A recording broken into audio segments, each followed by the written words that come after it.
Hello everyone, hope all of you are doing good. So very fast students, हम लोग आज plant hormones के signalling pathway को go through करेंगे. It would be very fast, just revision. Last minute एक बार आप लोग इसको देख लोगे थोड़ा सा, तो I think you can solve the questions from this topic, right. Signalling से यदि आता है आपको तो आप इसके क्वेश्चंस डेफिनेटली सॉल्व कर सकते हो, ठीक है. Come on, we'll start with the questions, with the theory there. तो सबसे पहले सबसे important hormone that is auxin, right? For the plants, if we say तो auxin is an important, या फिर first hormone की हम बात करें तो सिर्फ सिग्नलिंग देख रहे हैं, इसीलिए मैं मेरी वेरी फास्ट में आप लोगों को देखो मैंने इसीलिए एक तरह से फ्लो चार्ट बना के रखा है, so that would be useful for easy understanding also. यदि ऑक्सीजन नहीं होता है, इन एब्सेंस ऑफ ऑक्सीजन, जब ऑक्सीजन नहीं होता है तो यहाँ पर जो रिप्रेसर होता है इसका, इजंट इट, नेगेटिव रेगुलेटर या रिप्रेसर जो है ऑक्साइए, ये बाइंड कर लेता है ट्रांसक्रिप्शन फैक्टर ARF को, ठीक है. और ARF को क्या करके रखता है, ARF को वो इनएक्टिव बना के रखता है, तो ट्रांसक्रिप्शन नहीं होता है. But when oxygen is there, right, जब oxygen that is your IA form में आता है and it binds to it receptor, उसका रेसेप्टर कौन सा है, TIR1. एक तरह का very sorry F box protein है, राइट. सो ये एक्टिवेट कर देता है, सो दिस SCF कॉम्प्लेक्स आपका एक्टिवेट हो जाता है और ये क्या करता है, ऑक्स IA को टैग कर देता है and it goes for the ubiquitinization, ठीक है.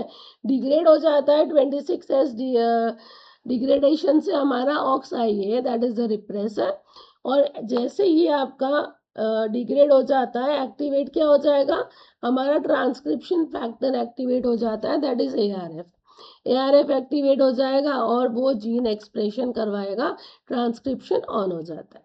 I think this is clear. तो इस तरह से हमारा ऑक्सीजन सिग्नलिंग होता है. यहाँ पर एक चीज और ऐड कर सकते हो आप लोग कि ARF जब एक्टिव होता है तो ARF दूसरे ARF के साथ में मिलके होमोडाइमर बनाता है and then it goes for a gene expression, ठीक है. तो ये एक पॉइंट भी आप लोग ध्यान रख लोगे. उसके बाद में यदि हम आते हैं जिबरेलिन सिग्नलिंग पे, जिबरेलिन सिग्नलिंग का रेसेप्टर है हमारा GID1, इजंट इट. इसमें आपको एक चीज और ध्यान में रखना है कि GID1 के जो 2 डोमेन होते हैं उसमें से GID1 का ग्रास डोमेन होता है, राइट. वो ग्रास डोमेन के साथ में कौन बाइंड करता है स्टूडेंट्स, ये डेला रिप्रेसर जो है ये बाइंड करता है with the grass domain of your GID1, ठीक है. अब ये इन लोगों ने पूरा कॉम्प्लेक्स बना दिया जिबरलिन के साथ में GID1, और GID1 के साथ में हमेशा बाइंड करके रखता है डेला. जब जिबरलिन नहीं होता है तो ये GID1 को क्या करता है, पकड़ के रखता है, इजंट इट, काम नहीं करने देता है. अब जिबरलिन आ गया तो ये कॉम्प्लेक्स क्या होगा, जिबरलिन और GID1 मिलके बाइंड कर लेंगे. अब हमारा SLY जो कि एक SCF है, अगेन F बॉक्स प्रोटीन है, ये एंटर करेगा, इट विल बिकम एक्टिवेट और वो क्या करता है, डेला का डिग्रेडेशन करवा देता है, ठीक है. तो SLY एक तरह से पॉजिटिव रेगुलेटर का काम करता है जो कि F बॉक्स प्रोटीन है, डेला को टारगेट करेगा और डेला का डिग्रेडेशन करवा लेगा. जैसे ही डेला का डिग्रेडेशन होता है हमारा ट्रांसक्रिप्शन फैक्टर PIF और JMYB क्या हो जाता है, एक्टिवेट हो जाते हैं and the growth genes are on, because we are talking about the gibberellin, क्योंकि वो ग्रोथ की हम बात करेंगे जब हम जिबरलिन की बात कर रहे हैं, इजंट इट. इसके बाद में तीसरा और इम्पोर्टेंट सिग्नलिंग हार्मोन है हमारा, जिसकी सिग्नलिंग की बात करेंगे, साइटोकाइनिन. साइटोकाइनिन और इथिलीन ये 2 ऐसे हार्मोन है जो सिग्नलिंग पाथवे में 2 कंपोनेंट सिस्टम के थ्रू सिग्नलिंग हम इसमें देखते हैं.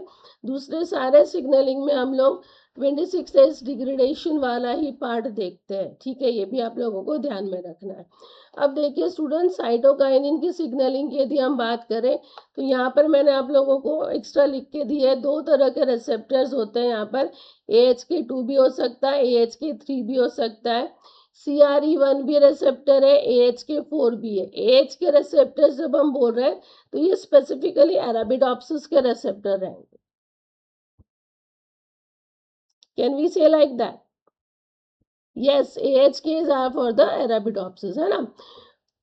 फॉस्फोट्रांसफर प्रोटीन कौन सा है जो कि फॉस्फेट को ट्रांसफर कराता है? वो है AHP, राइट। ये ना एक तरह का ये ट्रांसपोर्ट प्रोटीन माना जाएगा। और ट्रांसक्रिप्शन फैक्टर 2 है, उसमें से जो पॉजिटिव है वो टाइप BARR है और नेगेटिव रेगुलेटर का काम करता है टाइप AARR। तो साइटोकाइनिन जब भी आएगा स्टूडेंट्स, वो अपने रेसेप्टर से बाइंड करेगा, राइट। AH के रेसेप्टर से बाइंड करेगा, CRE रेसेप्टर से बाइंड करेगा।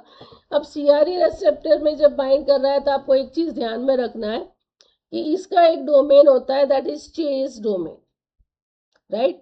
तो साइटोकाइनिन बाइंड करता है एट द चेस डोमेन, आपको ये भी ध्यान में रखना है, at the for the CRE1 receptor. Arabidopsis है तो हम AH के रेसेप्टर्स बोलेंगे। जैसे इनकी बाइंडिंग होगी देयर विल बी ऑटोफॉस्फोराइलेशन, ठीक है।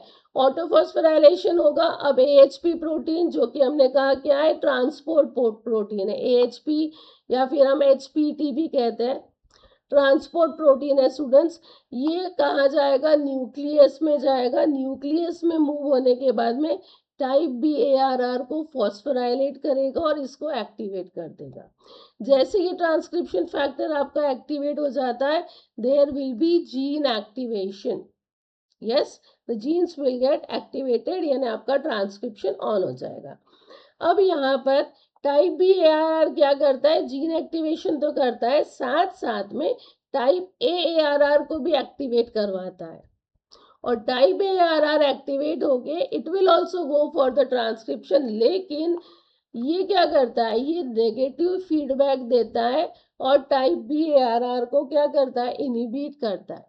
तो एक तरह से इसीलिए हम इसको नेगेटिव रेगुलेटर कहते हैं, ठीक है। तो ये चीज आप लोगों को ध्यान में रखना है फॉर द साइटोकाइनिन सिग्नलिंग। देखो हम लोग बहुत शॉर्ट में पढ़ रहे हैं, लेकिन जो भी पढ़ रहे हैं एकदम एग्जैक्ट पढ़ रहे हैं, इतना भी आप लोग ध्यान रख लो अभी, तो you will definitely get to solve the correct answer यदि क्वेश्चंस आते हैं तो, राइट। अब आते हैं इथिलीन सिग्नलिंग। इथिलीन सिग्नलिंग भी 2 कंपोनेंट सिग्नलिंग वाला ही केस है। इथिलीन सिग्नलिंग में एक इंटरेस्टिंग बात क्या है, आई थिंक सभी को पता है, हमेशा जब भी हम हार्मोन बोल रहे हैं, जब ये कोई भी रेसेप्टर से उसके रेसेप्टर पे बाइंड करता है तो एक्टिवेट होता है, एम आई राइट। आप आगे का सारा से पाथवे एक्टिवेट होता है। यहाँ पर इथिलीन जब होता है तो वो उसके रेसेप्टर को क्या करता है, उसको रेसेप्टर को इनएक्टिवेट कर देता है। तो ये चीज आपको ध्यान में रखना है। देखो जब इथिलीन नहीं होगा, राइट, तो ये ETR1 जो है उसका रेसेप्टर जो है ये एक्टिव रहता है। और ETR1 जब एक्टिव रहता है, यहाँ पर मैं एक बार लिख देती हूँ थोड़ा सा, ETR1 जो रहे रेसेप्टर उसका ये एक्टिव रहेगा, राइट। और ये एक्टिव होने के कारण ये क्या करेगा, CTR1 को भी एक्टिव रखेगा। CTR1 एक तरह का काइनेज है, ठीक है। CTR1 एक्टिव रहेगा तो ये क्या करता है, EIN2 को इनहिबिट करके रखेगा, यानी उसके जो आपका ट्रांसक्रिप्टर एक्टिवेटर करने वाला जो पार्ट है, राइट, इसको इनएक्टिवेट करके रखेगा। और ये इनएक्टिवेट रहेगा यानी आपका ट्रांसक्रिप्शन फैक्टर एक्टिवेट नहीं होगा। लेकिन जब इथिलीन आके बाइंड करता है रेसेप्टर पे, तो रेसेप्टर क्या हो जाता है, इनएक्टिव हो जाता है। अब रेसेप्टर बेटा इनएक्टिव हो गया यहाँ पर, तो जो CTR1 है वो भी इनएक्टिव हो जाएगा, राइट। ये इनएक्टिव हो गया तो EIN2 मेरा एक्टिवेटेड हो गया। EIN2 आपका एक्टिवेट हो जाएगा तो ये क्या करेगा स्टूडेंट्स, ये EIN3 और एक और ट्रांसक्रिप्शन फैक्टर होता है यहाँ पर ERF1, इनको एक्टिव कर देगा, इनका एक्यूमुलेशन करवा देगा, इनको एक्टिव कर देगा न्यूक्लियस में, and there will be gene activation, ठीक है। यहाँ पर एक और पॉइंट इंपॉर्टेंट लिखना है आपको कि ETR1 को एक copper as a cofactor लगता है। Yes, it requires copper as a cofactor. और ये कॉपर को उसके पास लाने का काम कौन करता है? वहां पर एक ट्रांसपोर्टर प्रोटीन होता है जो कि है RAN1। यस, ये कॉपर ट्रांसपोर्टर है।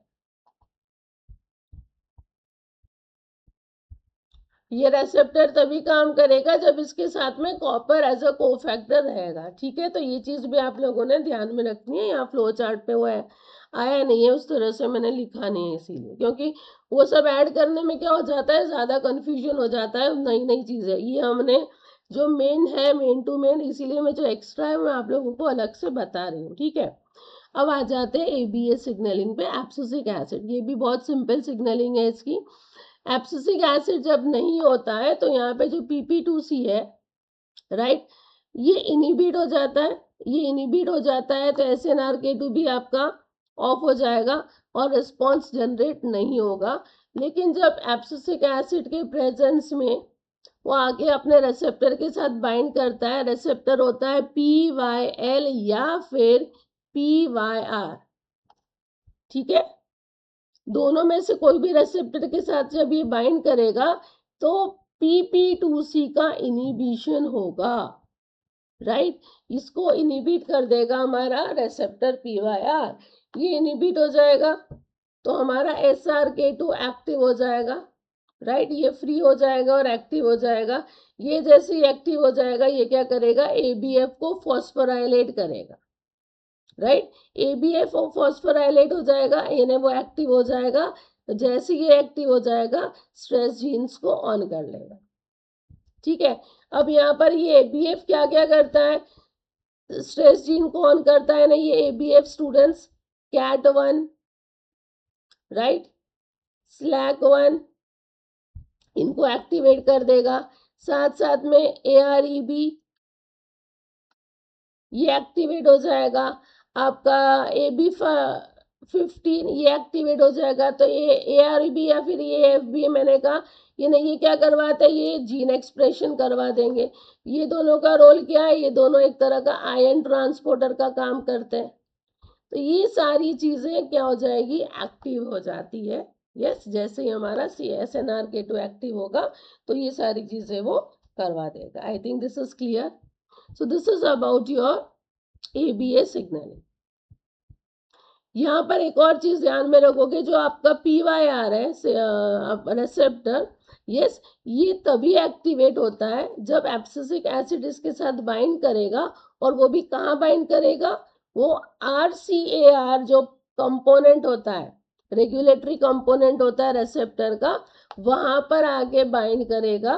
यस, RCAR कंपोनेंट पे जब आके बाइंड करेगा एब्सिसिक एसिड PYR के, तभी ये रेसेप्टर एक्टिवेट होगा। Got it. So this is about ABS signalling. उसके बाद वेरी फास्ट आते हैं again one important signalling, that is brassinosteroid signalling. Brassinosteroid signalling में भी जो आपके रेसेप्टर है, ये दो तरह के रेसेप्टर होता है, BRI1 और BAC1। एक हम बोलेंगे ये को रेसेप्टर्स, ठीक है। ये और इसके साथ में उसको हेल्प करेगा BAC1, so it is a को रेसेप्टर देयर। ये क्या करेंगे, जब ये दोनों के साथ में आपका ब्रेसिनोस्टेरॉइड बाइंड कर लेगा तो ये फॉस्फोराइलेट करते हैं BKI1 को। देखो यहाँ पर लिखा नहीं है बट मैं यहाँ लिख देती हूँ, BKI1 इज फॉस्फोराइलेटेड।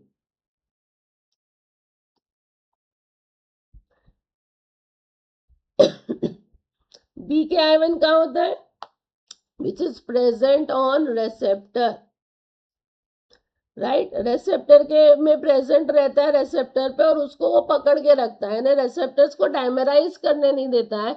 यहाँ पे डायमराइजेशन जरूरी होता है, ठीक है। तो BKI1 रेसेप्टर में बाइंड करके रखता है तो रेसेप्टर्स का डायमराइजेशन नहीं होता है।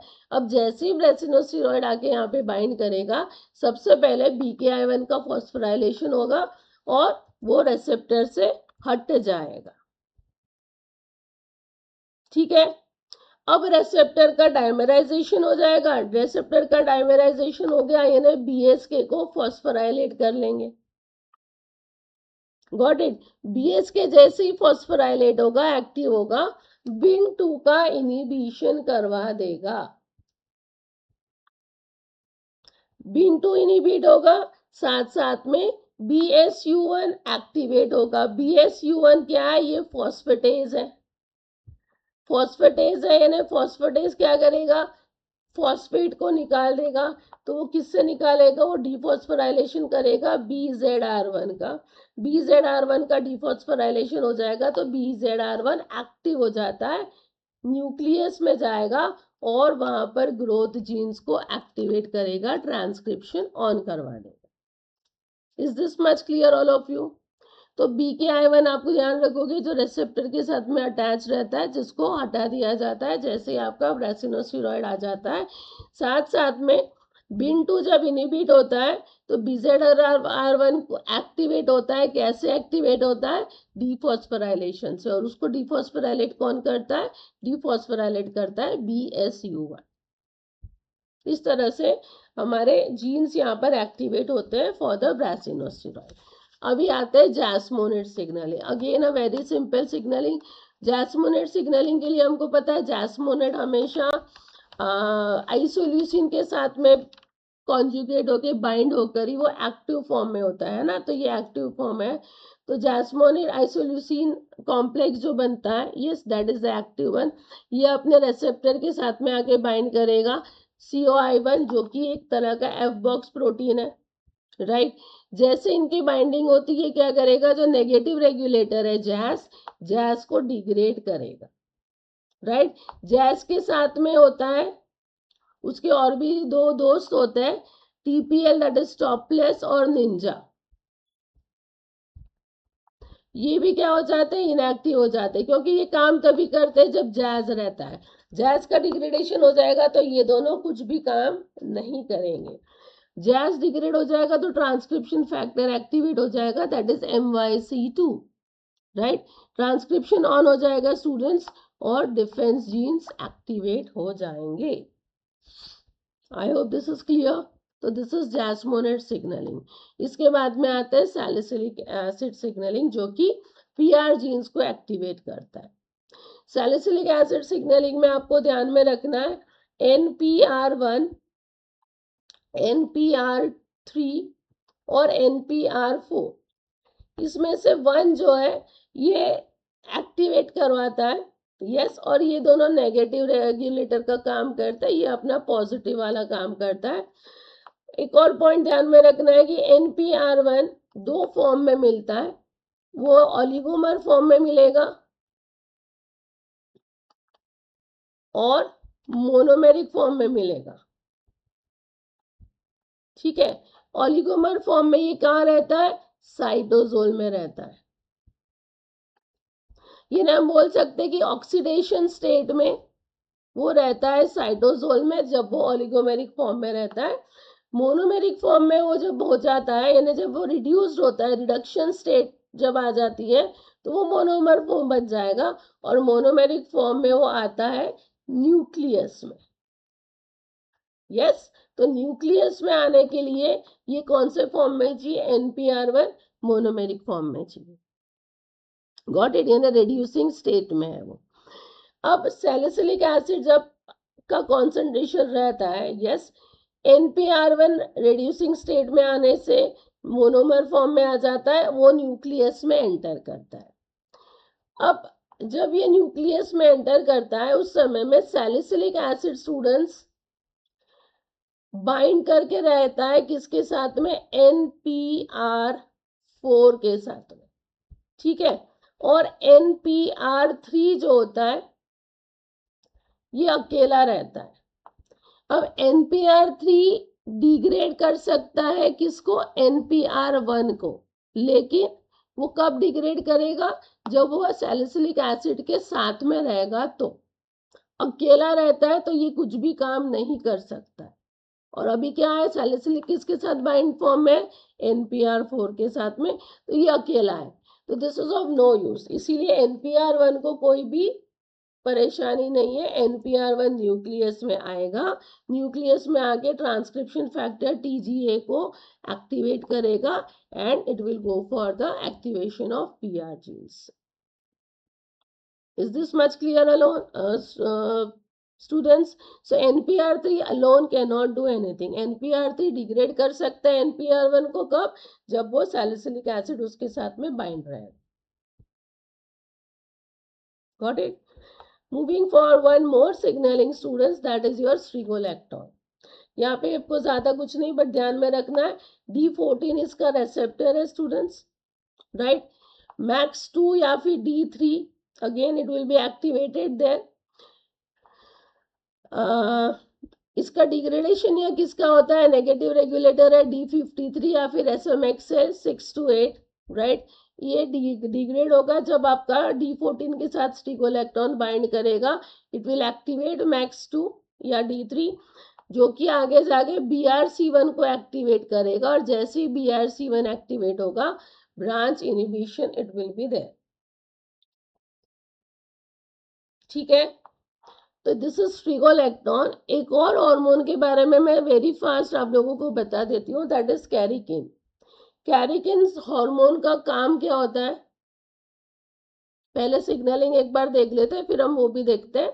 यहाँ पर KAI2 के साथ में ये बाइंड करेगा स्टूडेंट्स, और एक्टिवेट करेगा किसको? MAX2 को, राइट? ट्रांसक्रिप्शन एक्टिवेशन होगा, और डिग्रेडेशन किसका होता है? SMAX1 का, राइट? जो कि नेगेटिव रेगुलेटर का काम करता है, इसका डिग्रेडेशन होगा, और जैसे ये एक्टिवेट होता है, MAX2 क्या करवाता है? It will go for seed germination. तो कैरिकिन का रोल मेन क्या है? इसका मेन रोल है for the germination of seed.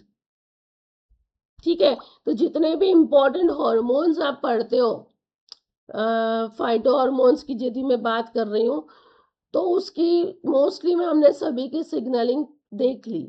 तो आपको कौन सा नेगेटिव रेगुलेटर है, कौन सा ट्रांसक्रिप्शन फैक्टर है, कौन सा रेसेप्टर है, राइट? कौन से पाथवे से काम होता है, ये सारी चीजें पता चल गई। एक टेबुलर फॉर्म में भी मैं आप लोगों को आखिरी में दे रही हूँ, ये भी आप लोगों के लिए बहुत ज्यादा यूजफुल होगा स्टूडेंट्स।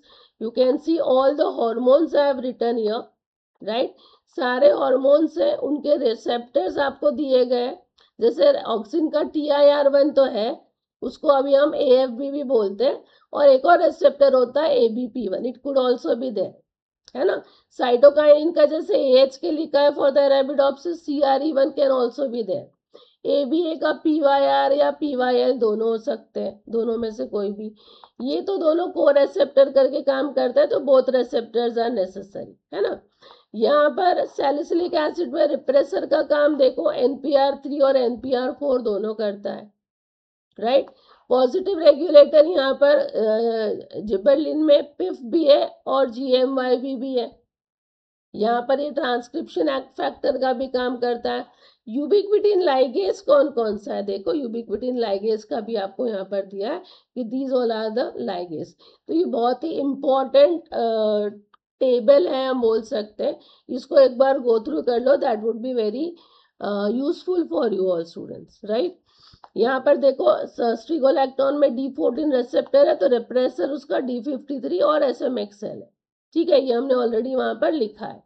यहाँ पर इनके फंक्शंस भी मैंने शॉर्ट में आपको दे दिए, जो मेजर रिस्पॉन्सेस ये हॉर्मोन्स देंगे through the signalling, this is also given. और ये सिग्नलिंग इवेंट जो मेन वाला है, मेन सिग्नलिंग इवेंट जो है हर एक हार्मोन सिग्नलिंग में, ये भी यहाँ पर लिखा हुआ है। So this is also very very very important. ये दोनों स्लाइड्स को एक बार आप लोग गो थ्रू कर लो, और यदि समझना है तो मैंने जो फ्लो चार्ट से आपको सिग्नलिंग समझा के दी हूँ, उसको भी एक बार आप गो थ्रू कर लोगे। ऐसा रहा तो एक और बार क्लास को देख लो, तो रिवाइज हो जाएगा। तो इस तरह से ये सारे हॉर्मोन्स की सिग्नलिंग पाथवे हम लोगों ने रिवाइज कर ली। I hope students this is going to be very very useful class for you all, right? तो जितना ज़्यादा इसको शेयर करोगे आपके और फ्रेंड्स के साथ में, उतना भी अच्छा रहेगा कि उन लोगों का भी हेल्प हो जाएगा, वेरी फास्ट रिवाइज हो जाएगा। ठीक है, so this was about the signalling pathways of our phytohormones, right? So I am stopping over here. बहुत फास्ट मैंने ले लिया, बिकॉज अभी टाइम बहुत ज़्यादा नेसेसरी आप लोगों के लिए इम्पोर्टेंट है, तो जितना जल्दी हम कर ले उतना अच्छा है। सो ज़्यादा टाइम आप लोगों का इसलिए मैंने नहीं लिया है। जो बच्चों ने अभी तक चैनल को सब्सक्राइब नहीं किया है, एक बार चैनल को बिल्कुल सब्सक्राइब कर लीजिए students. If you like the session please do like वाला बटन दबा दीजिएगा यदि आपको सेशन अच्छा लग रहा है, और हाँ, लिंक को शेयर कीजिए ताकि ज़्यादा से ज़्यादा बच्चे इसको देख सकें, right? So see you soon in some other class also. Till then all of you, bye bye, take care, and yes, keep learning everyone. Bye.